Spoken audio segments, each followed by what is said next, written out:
Good morning, everyone. Let's get this show on the road. Where should we start today? Ooh, let's have a look. Let's start with the RBNZ. How about that?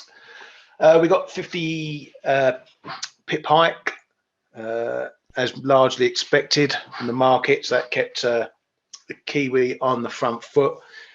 The RBNZ pretty hawkish with the message after that. They're going to continue to lift the rate at pace, as they say. So what that's doing is got the market in a more bullish stance, a more hawkish stance. They see the neutral rate coming in around 2 to 3%, but they also see that the need for rates to be higher and above 3%. That's reflected in their ongoing forecast, where they see the rates peaking at around 4% in September 2023. I'll quickly call up the rates view that I look at, the prospective rates. Let me get those up, and we can have a look at those. Where is it? If I can find them, 2 seconds.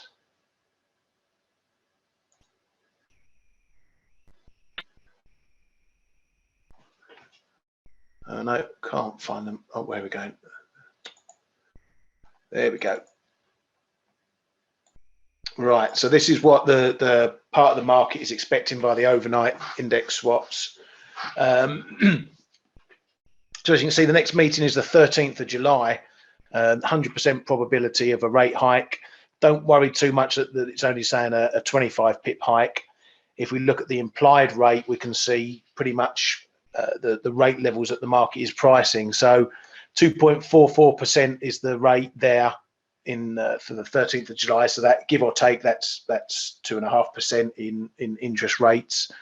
Then we get up towards that 3% mark for August.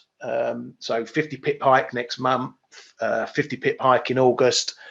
Then from August, the next meeting, 5th of October, 3.24. So call that 3.25%. And then the market is expecting 25 pip hikes in the latter part of 2022 into 2023. So according to that, they'll be at roughly about that 3.9 at 9. I think the RBNZ are looking at, call it 4%, somewhere into the early part of 2023. But notice, as I say, that it roughly goes 50 pips for the next 2 meetings. Then we go to 25 pip hikes once we hit the top of that neutral area, 2 to 3%. Then the market's expecting 25 pip hikes. This is just market pricing via a certain contract, a certain asset, so it's not 100% gospel, but it gives you an idea of where the market is looking at hikes, and that's pretty much in line with what the RBNZ is looking at there. It's been a bit quiet elsewhere. Germany GDP coming in, a revision there coming in round about what was expected. German consumer climate expected negative, just a small gain, if you like, there. Not as crap as it was the month before, but still pretty crap. Spain PPI was also out, a small drop there, 2 pips to 45% from 47. Not a huge move, but we have seen Spanish inflation, if you like, PPI and CPI coming down off the highs there. 9.8%, if I recall, Spanish CPI got to 2 months ago. It's dipped back a bit. PPI following suit now. Whether that's a top in inflation, we'll have to wait and see. It could just be a little bit of a blow off the top there. Some of the factors coming into the beginning of the year start to edge out a bit, but I don't expect inflation to be dropping back really significantly anytime soon. But I do expect we should see a bit of moderation. As I say, not much else out data-wise. So we've got a bit of other news going on. ECB's Ren was out this morning, and his main comment was that he expecting the ECB to lower their economic forecasts in the June meeting, which can be quite significant in terms of we're all expecting the ECB to hike. So they're going to be hiking into what they would call a worsening economy. Now, depends what exact forecast they obviously change. Is it going to be growth? Is it going to be inflation? It could make the difference between why the ECB is really hiking. Are they really hiking for inflation, or they're certainly not hiking because the economy is too hot? But how are they going to explain away lowering forecasts, for example, in GDP while they're in a hike path? Going to make it pretty sticky for Lagarde to explain all that away. But that's all. The euro take a little bit of a slide back under, or staying under the 107 mark. We'll look at that in a minute. But again, just a little bit of a caution note there from Ren about these forecasts expecting to be lowered at the June meeting. Going across to the US and a look at what happened yesterday afternoon in the data. We obviously had the market PMI coming out there. My mouse button works. There we go. So we saw the reasonable performance in Europe. Nothing too great, little bit softer there. But UK one, the PMI, we saw obviously a big dip in the main services number. That was followed up by a little bit of a dip in the manufacturing and services in the US. So following that theme of softer numbers. However, the prices metrics in both manufacturing and services in the US stayed fairly strong. Another record high in services, and manufacturing holding up as well. So inflation pressures still remain there. Then we got new home sales, which, as you know, we've been looking at the housing market for signs of weakness. We've had the two reports out previously to that. Building permits and starts was lower, existing sales were lower, and now we've seen new home sales lower. And that came also amid prices still remaining very buoyant. Those are likely to follow if we start seeing housing activity drop. So it's three of the main housing numbers for April, all showing negative numbers now. Some more greatly than others. New home sales, that was a big drop there, as you can see on the calendar. Starts and permits wasn't too bad. Existing home sales was off, but not hugely. So potentially the snowball perhaps going to start rolling, or it could be a one-off month. We don't know. We have to wait for next month. That's the beauty of looking at the fundamentals. Sometimes it's a bit of a waiting game, and you just have to let the data stack up before you get a clearer picture. Just below that, you can see the Richmond Manufacturing Index, a complete reversal there. Came in at -9 versus 9 expected from a prior 14. Shipments showing, another big negative there, -14. Services down as well. A minor number here, but it feeds into what we're seeing from the PMIs, from the Empire, from the Philly Fed, so on and so forth. So now we have to wait for the big ISMs to give us a fuller picture. That's the data that the market's really going to move on. But the dollar moved fairly significantly on these numbers as well, and we'll dig into that now. Just before we go there, let's have a quick look at the options. Not too much about. A big one in the Aussie dollar, way up at 73, probably too far for us today. Euro dollar, we're probably going to be looking around this sort of area, perhaps, given where prices are at the moment. So into 107, there's just above 107 at 107.30. That's right into the highs that we've seen recently, 1.19 billion. 106.60.70, 853 million. 106.40.50, 1.48 billion. That again is coming. 106.60.70 is a bit of a support zone. Same with 40.50. So these options are matching up with a technical level, so we'll have to see what happens later in the day towards the expiry roll-off time, which is 10 a.m. New York or 1500 London time. So yeah, really this morning there's not too much going on in prices. We'll start with dollar yen first.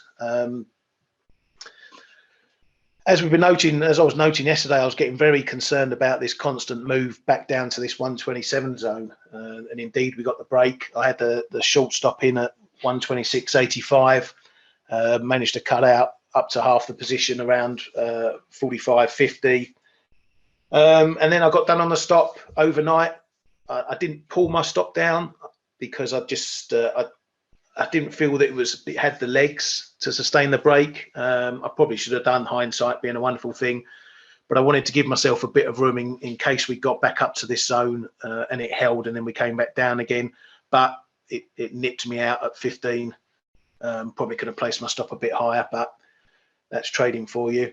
But right now, the price action is a little bit I'm in an R-ing. Is it going to get it back above? Is it going to hold below? It doesn't really know what to do here. So I'm pretty neutral at the moment. What I'll do from here on now is watch this low that we made yesterday. Is that going to become a new bottom? Are we going to see another move down there? And if will it hold? Got a minor level just based on the prior price action down into this 126.30 area. So it is the potential stall point there that I've been looking for. But it remains to be seen what it does now. Are we going to set up a little mini range between sort of 127.20 and this 126.30? Going to sit back and let it do its thing and see what develops from here. But didn't manage to profit as much as I would like to on the short break. But I took a few pips, and a few pips in the pocket is better than throwing a few down the drain. So happy to take a few there. And as I say, now we'll see what it does from here. Kay, you there? Good morning, everybody. Hey, Ryan. Yeah, if you would be trading hindsight, your first name would be Harry and not Ryan, right? Yeah, exactly. But we can all reflect. I noticed on this dollar yen, there's a bit of a trend, small trend line developing from those early May lows over the 12th, over the 19th. And I had that one coming out maybe from the 12th, that one. And I had that one, I only drew it this morning to be fair after the fact as well, and comes in around 126.60. I think that could be our first kind of intermediate level somewhere. But yeah, I think as you say, the low 126s are to be monitored as well.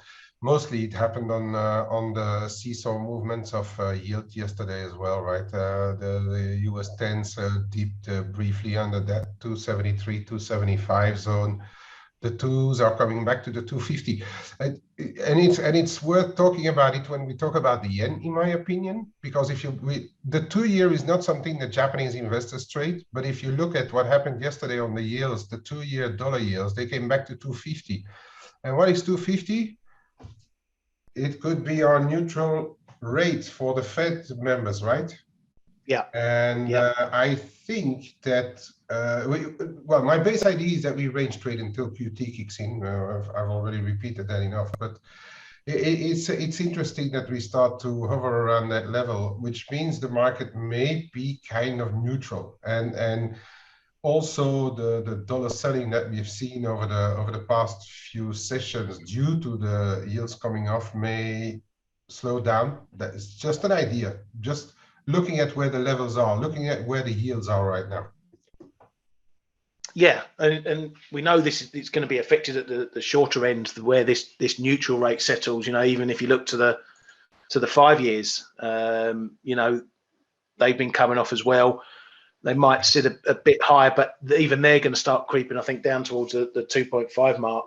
But it's as we've been saying, you know, the market is now matching the data to what the Fed is saying and the Fed's path. And, you know, the housing data and the PMI data caused the drop in yields, drop in 10s through that 2.8% area. And thus we saw dollar yen following. Now it's not going to, we know it's not going to be a straight line anywhere. And while dollar yen will follow yields a lot, there always comes a point where if moves become excessive in yields and dollar yen moving, where dollar yen will detach from the yield move because it obviously trades its own fundamentals and it's two different markets. So when we get quiet times like this, when nothing's really going on, dollar yen will follow yields. Yeah, and let's face it, I mean, even in the yields market, you have hedge funds, you have fast movers, whatever because when people talk about, oh, the market is pricing in this and the market is pricing in that, it's actually not always that the market is pricing in hefty yield moves, but that the hedging needs are such that yields are overshooting, whether it be up or down. That's just a general fact, because I'm getting a little bit the itch when I see all media saying like, oh, the market is pricing in this and pricing in that. It's not really, I mean, pricing in is when yields settle. The rest is a lot of pendulum swing, hedges needing to be put up or around or stuff like that. So we need to be a little, in the general terms, a little bit careful when yields are spiking one way or the other. And that's when what Ryan was saying comes in. That's where the FX detaches from yield moves, is when the yields are moving a bit too far one way or the other. Yeah, exactly. That was just a general observation. Yeah, and you're right, and that's the thing with expectations. The big expectation moves, the big market pricing moves, happen before central banks even act. So, that's one of the reasons why the dollar has been so strong the last few months, and from last year, particularly dollar yen, because the Fed was on this massive path. The big moves, came into the year. And through the new year, for March, this big move up. This was the Fed expectations really, really ripping, and that's on top of, what we did in the point before that. Coming down from the 104s, 105s. This is a huge amount of this move is all to do with expectations, inflation rising, the Fed changing tack, getting more hawkish. That's where the big moves are. So these moves that we get now, and as I say, around the data points now, it's just matching where the Fed is versus the data. And we get, they're not big moves, but it's the market saying, hang on, the Fed are telling us we're getting 350 pip hikes. We've just seen housing data today coming crap. We've just seen PMIs coming in a bit crap. There's a bit of a price adjustment. There's a bit of a price adjustment in yields, dropping from 10s, dropping from 2.8s to 2.7s. It's small beans compared to the bigger trends, but this is what we deal with. And in this case, it can lead to some significant moves, rather than dollar yen moving 10 pips on the housing numbers. Well, now it might be moving 30, 40, 50 pips. And the same with yields, the same with euro dollar, the same with any dollar related pairs. Our old 10 pip moves on the data might now be 30, 40, 50, 60 pips, depending on the variation in numbers. So the data volatility for price action is much higher now, and you've got to know that when we're looking around data points. Be ready for that. It's not as quiet as it's going to be. Exactly. Maybe we can quickly take, because it's about dollar yen, the Mike's question about the end of month Japanese corporate flows. Yep. If I may, Mike, usually May is not a huge month for Japanese corporate flows. They usually go by quarters and semi-fiscal year. But the models can always do stuff when Nikkei and is moving versus or opposite directions of US equities, for instance, or the yields have moved a lot. So there may be a bit of flows, but I'm going to be very honest. I haven't got a clue to know what Japanese corporates will have to do end of month. The only thing I can say about Japanese corporates this month is that the trade balance was small negative after a positive month. So I would say that based on that, out of Japan, I would call them relatively evenly balanced, but that's just a wet finger up in the air. Yeah, and we'll have a wet finger in the air. It's the only way you're going to dry it. I won't ask how it got wet in the first place. That's for a different conversation. Right, so let's move on to euro dollar. And again, we've got a bit of mooching around here. The 107 level has given way. That pretty much started from Ollie Ren drawing down those expectations for the economic forecasts. It's not really a collapse. It's more a case of just some of the air coming out of the tires of the Lagarde talk that we had before. There's been no additional fuel on the fire, let's say. So we're going to be potentially just trading the smaller levels, the levels that we made on the way up and on the way down. Obviously, the top side marker at the moment is the highs around 107.40.50.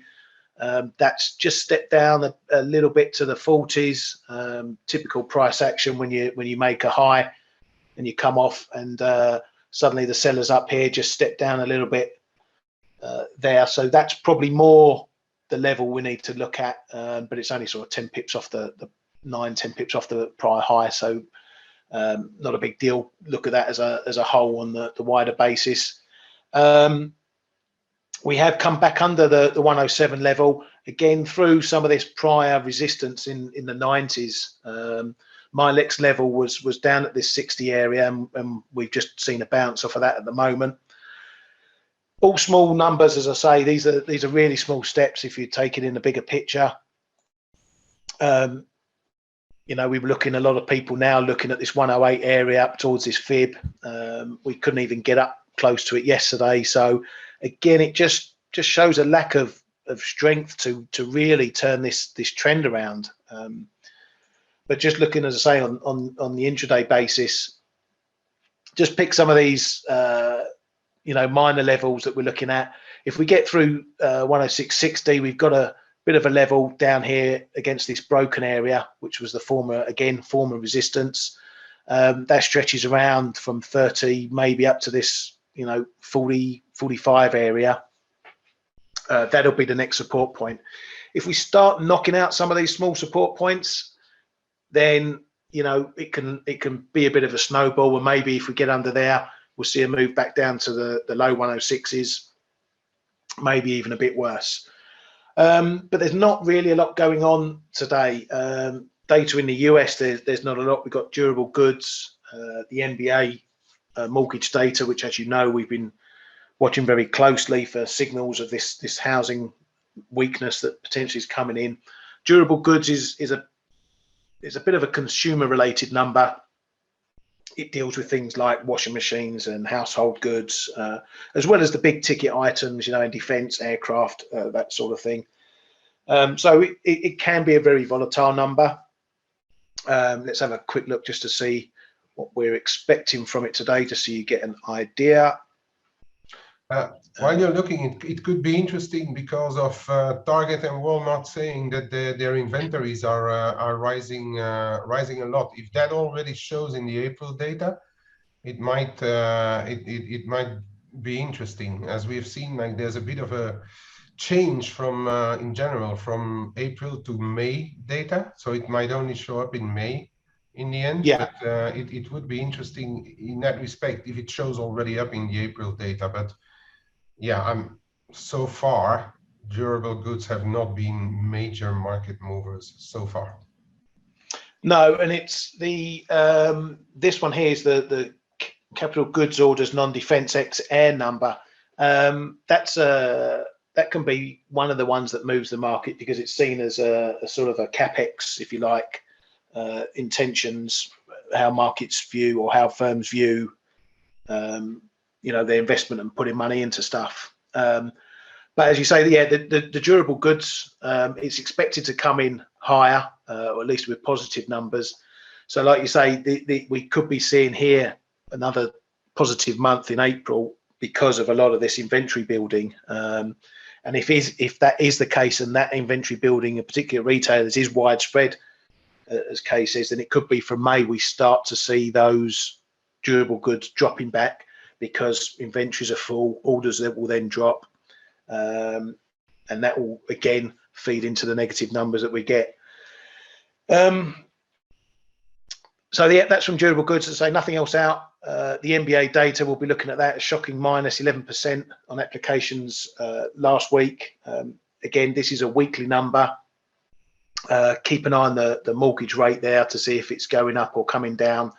Gives you a bit of a reflection of how the housing market, at least, or the mortgage market at least, is seeing rates. This is off slightly. I think it was 5.353% the week before. So it could be we're beginning to find a little bit of a top, but the data will tell us that. Just looking around some of the other pairs, I say not too much going on. Pounds put in a bit of a strong recovery after all the PMI drop off yesterday, back above 125, right up to back above 125.50. It's not out the woods yet. Looking at the UK, we've got this Boris Johnson stuff going on, and I'm actually a bit worried now, and got a bit worried last night. I actually think that the chances of Boris going is actually really high. Some of the stuff that's been coming out in the papers about other parties and other gatherings and stuff, and a lot of it that's not apparently in this Sue Gray report that's coming out. This is the lady who's been tasked with doing an internal report in what went on during that time. Headline just out before we came live that Boris has that report, and he's going to be making a statement in Parliament that potentially, I haven't seen a time yet, but that potentially is going to be around PMQs, maybe before, maybe after, which is 12 o'clock UK time, 11 o'clock GMT. Those of you in the chat room, I'll put a link up to PMQs if you happen to want to watch it. But I'm very bearish on Boris. I don't see how we can survive this now. If the report doesn't sink in, all these other bits and pieces that the press have got hold of that apparently are not in the report look fairly damaging, and how he survives this is looks to be a miracle at the moment. So that's just something to be aware of. If we get a big drop on a headline that Boris has resigned, or that his Conservative Party have put in the 54 letters needed to force a no confidence vote, that could see an initial reaction, an algo reaction in the pound. So keep an eye on that. From there on in, if it does happen, we're going to be going to a leadership contest. The market's going to be looking at who the favourites are. And actually, Sunak was one of the favourites. He's dropped back a bit in the betting. So he's not as nailed on as the market was expecting. So that's one thing we'll get into if it happens, who the likely leaders are going to be and how the markets view those. But I'm not expecting huge moves in the pound, but as I say, watch out for a big fat red headline dropping on the wires, and that'll get an algo reaction in the quid. That's all to look forward to today. Let's have a look at a couple of questions before we tackle some of the other pairs.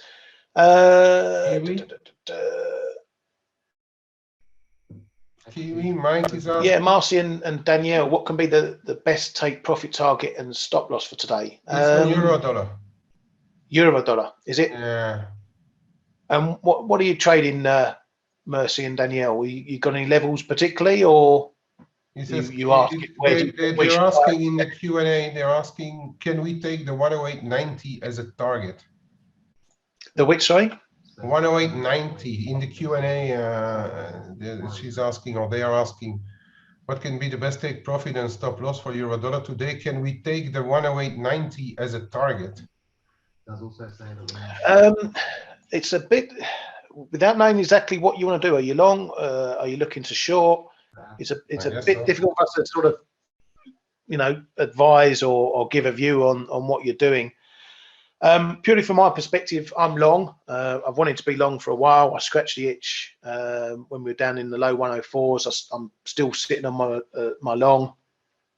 It's not huge, but I'm looking to ride it as far as it can go.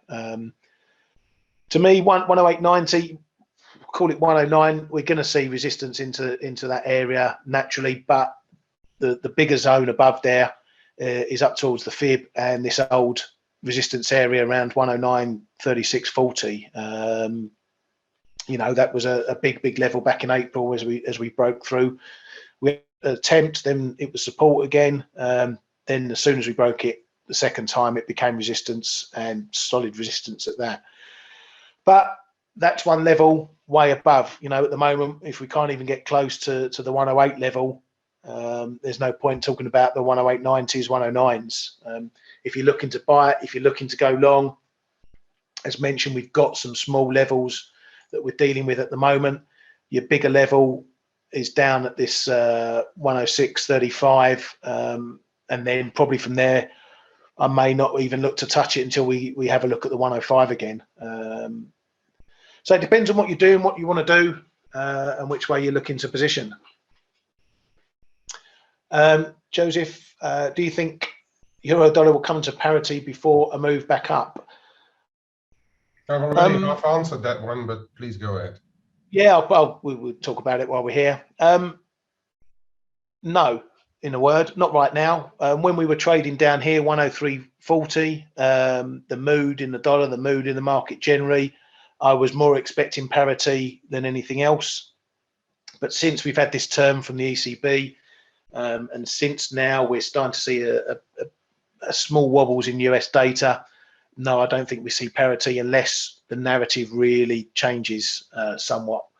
That'll mean the economic data in the US really coming out, all guns blazing, turning around what we've seen, showing real positive, real strength. We may get that in the NFP next week, and the ISM may confound what we've seen already. Then we're going to see dollar strength. Can it get us all the way to parity? I think from here it's out the question. I'm still bullish, and I think the likely direction is that we continue on higher from here. So, Anne, is his departure good for the pound? Not initially, as I say, the algo reaction will probably be negative purely because markets don't like political uncertainty, and him resigning will be a bit of political uncertainty. It doesn't mean a change in government; it just means a change in leadership. The next general election is slated for 2024, so that won't change. So we're not talking about a change of government; we're just talking about a change of leadership. And the small price moves in the pound will come on how the market views the person who takes over. Are they business positive? Are they business negative? That sort of thing. So yeah, no, it's not good for him initially, but I reckon it's just going to be an algo move more than anything else. Let's have a look at some of the other questions if we've got any going in here. Yeah, there's a question about the Kiwi, the reaction in the Gary Kiwi thinks that after medium-term Boris departure could be good for sterling. Yeah, potentially it could be. Again, depends who comes in. If Sunak comes in, I think he's perhaps more pound positive than some of the others, because he's got a good bit of business sense. He is widely respected as Chancellor for doing a good job. So as far as at least the city goes, which is obviously a big market player, he would be seen positively there. So let's have a look at the Kiwi now. Obviously in the spotlight because of the RBNZ.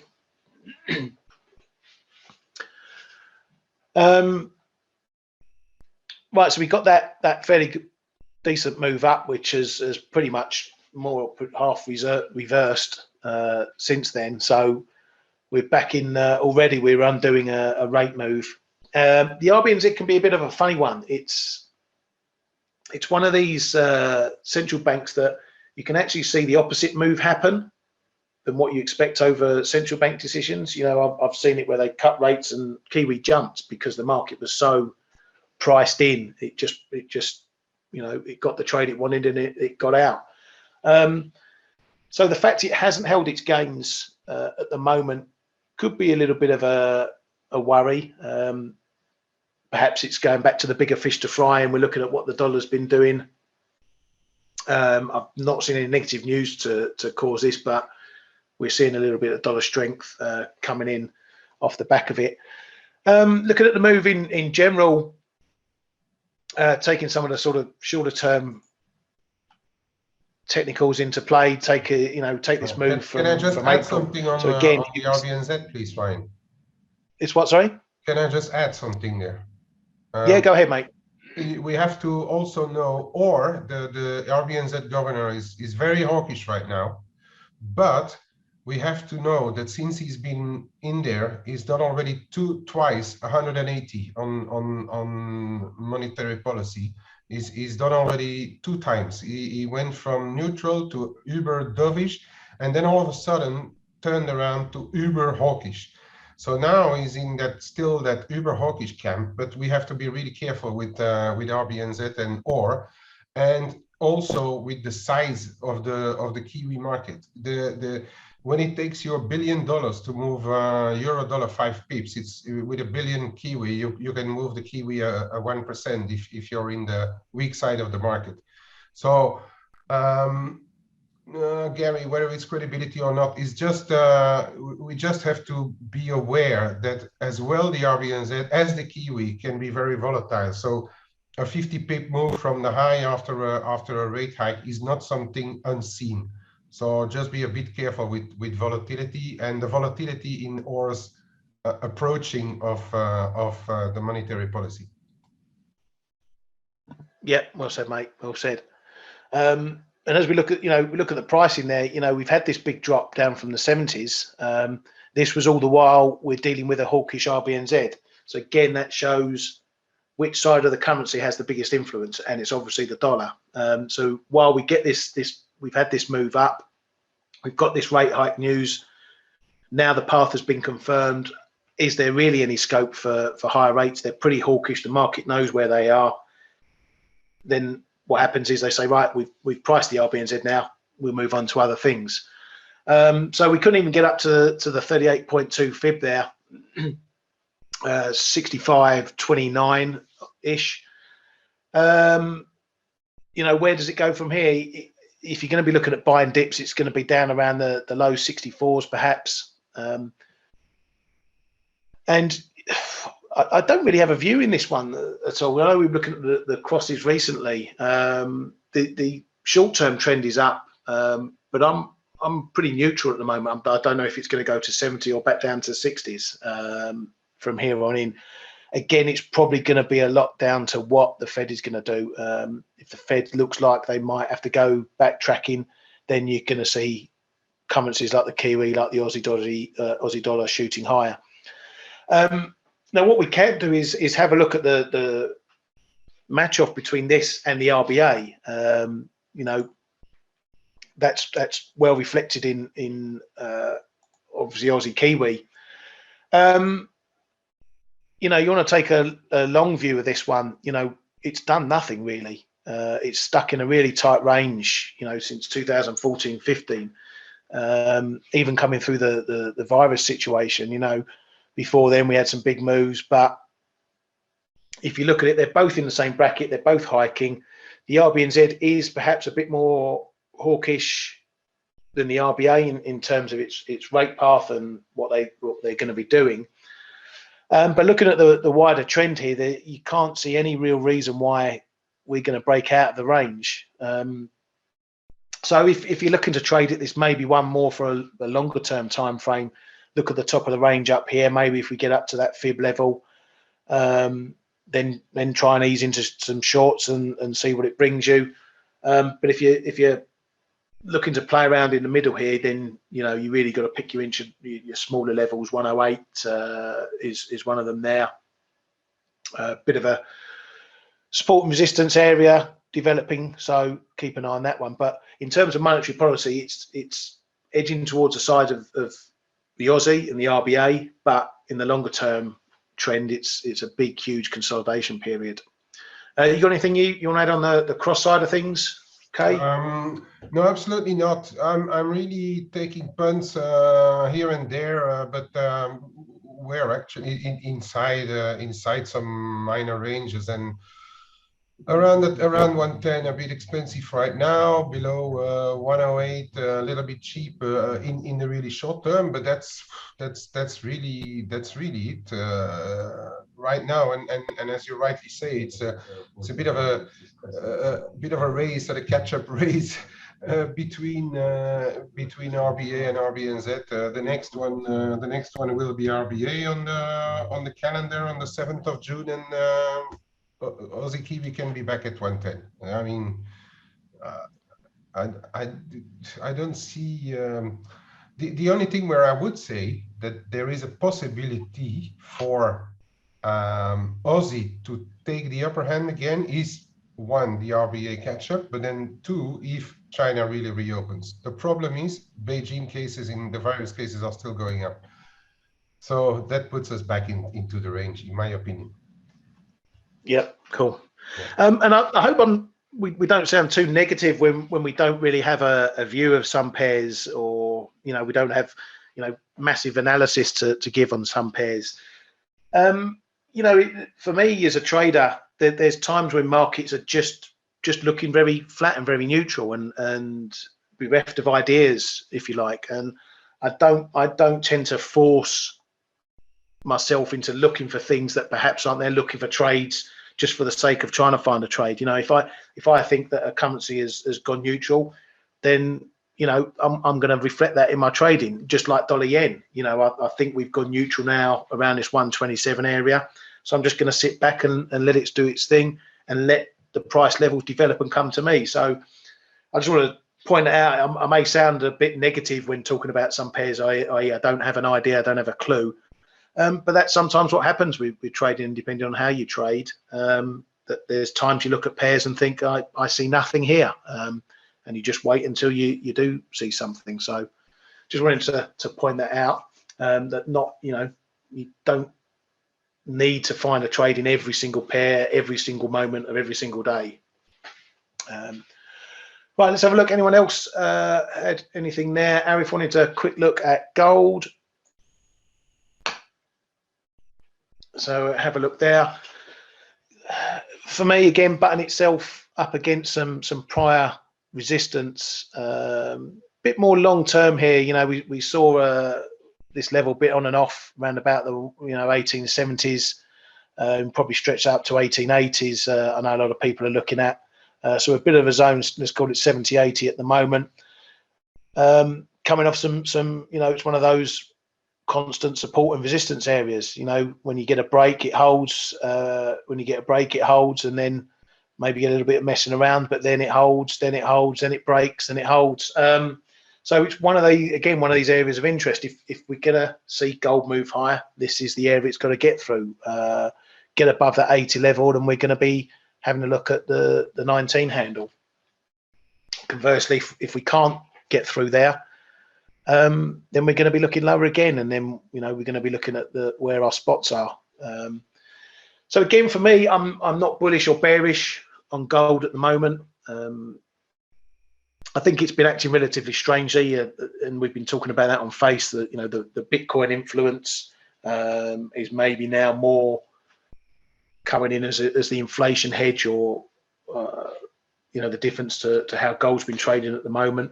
Because there's also been that bit of divergence with silver, of which we know Stelios is Mr. Silver. It's not quite ripping higher in the silver market. Again, we're just umming and ahhing around these prior levels. So it shows for me a bit of indecision. We had this move down lower, pretty much a break trade, if you like. Got down under the 21 level, then we've had the bounce, but compared to the move we've seen earlier out from the 25s, it looks a bit dead cattish. Okay, you in silver at all, or you're still on your hands? Yeah, a bit? I mean, I'm still in my very long term tiny silver long, but I find it a little bit not toppish, but trapped between 2090, 2080, and that 22 figure 20 zone. I'm holding off for the time being. There's, for me, a pretty decent reason that silver is a little underperforming. It's because the May data can show red flags in the economy, and silver being an industrial asset or an industrial used metal, it's going to be sensitive to global economic expectations. And I was long in gold on the break of the inside the 1830s, which is a big zone. 1830, 1840 is a big zone on gold. I was long, and I took my the last bit of today around 1860, because it was capped around this 1865, 75. It seems to have a little difficulty to get above there. So I'm back to neutral. Big level, I think 1828, 38. If it goes back below there, we can trade 1700s quite quickly, or at least go have a look back at 1800 in gold. So that for those two. I'm still a deep buyer in silver, but it's going to need the economy to at least not get a lot worse. Because if the global economy gets a lot worse, then we're back trading below 20, in my opinion. Yeah, no, I agree with that. I agree with that wholeheartedly. Just a quick look at a couple of other pairs before we finish up. Euro sterling, again, another half-hearted attempt at the fib level and the 86 level yesterday, again driven by the ECB and the negative data that we saw in the US. But again, we're looking to fail up there, so it's still a big, huge level. We're now looking at the old levels down below. We've already had a move down towards the 85 handle, minor level at 85 sort of 30s. So it's not really escaping yet. I still remain long. Happy to hold, but a little bit of the steam has come out there. We'll see whether any Boris news gives that a jolt higher, back up towards that 86 handle. If we do get a Boris move up there and we look to hold, I may just take a little scalp short with the 86 handle, on the basis that even the Boris news may not be big enough to crunch the level, at least significantly. That's about it, I think, unless you guys have got any other questions. Sorry, there's not too much going on this morning. Sometimes it's nice to have a quiet morning to catch up on the paperwork. But I hope you're doing well, guys and girls. I hope you're enjoying the flow show so far. As always, please give us your thoughts and input, anything you want to know or want us to discuss. Just to let you know, I will be off from next week for the week, so the Industrious K-Man will be your pilot, and maybe we'll have a couple of the other guys and girls from ForexAnalytix dropping in. You got anything you want to add before we close the doors, Kay? I just saw in the Q&A a question about .cat. If you could have a quick look at it before we close. Yeah, of course. I don't think there's a lot to see there right now, but we're trying to consolidate towards, well, not even call it the high side, the in the middle of nowhere. To me, it's in the middle of nowhere. Yeah, no, I'm pretty much the same. You know, I thought maybe the break under 128 would give us a shift down to 127. What I would note is this confluence that we're building here of the moving averages on the dailies. They're coming in, you know, the 55 and the 200 moving average coming in around that 127 area. So from a technical standpoint, while this seems to just be waffling around sort of 129, 128s, mid 127s, just keep an eye on the text here that the moving averages. I like a confluence of technicals. You know, when you get moving averages mixing in with trend lines or fibs or something like that, it just, for me, it creates a stronger technical picture, gives you a little bit more conviction to lean on the levels. So as I say, we've got a bit of a confluence in the dailies here. Keep an eye on there. Adam, if you've got anything particular you want us to look at, you know, if you've got an idea you want to chew over, want to discuss, please let us know in the comments. Otherwise, all we can do is just give a pretty basic overview of how we see it. I've been speaking about it for a while. Just to let you know, this big 129, 131 zone is a huge technical zone for me. Quite wide at 200 odd pips, but if you weren't in the flow show before, I was shorting into this area, took some decent money off it, then basically cocked it up, second guessing myself and trying to break trade at 130.50 and getting spanked twice on that. So I've had some success trading it up here, and I've had some failures up here as well. But for me, unless we get through this big zone, then we keep this consolidatory phase, if you like, going on. There is a shallow, just mark it up. There is a shallow uptrend happening. You know, just take this as a rough guide. Oh, there we go. There we go. Oh, come on, clickety click. So if we, you know, just take some of these highs here, we've just got a gentle drifting up So just something to keep in mind when we're looking at it. But until we clear this area, and if we do get up into these 131s, that's got the potential to then try a break trade or longs through there, using these former resistance areas as your support. And if we get back onto those, then that's where you're potentially wrong. As I say, conversely, 127 looks to be a decent area down below. If we get under that, we've got the potential to head down to some of these prior lows down in the low 125s or even worse. But as I say, if you've got anything particular, Adam, then please, give us a bit more detail what you're looking at, and we can delve into it for you. So apart from that, I don't think there's anything else from the guys and girls. Just a reminder, if you want to come and join us in the ForexAnalytix platform, in our community trading room, you can do so here. Just follow the link, forexflow.live/platform.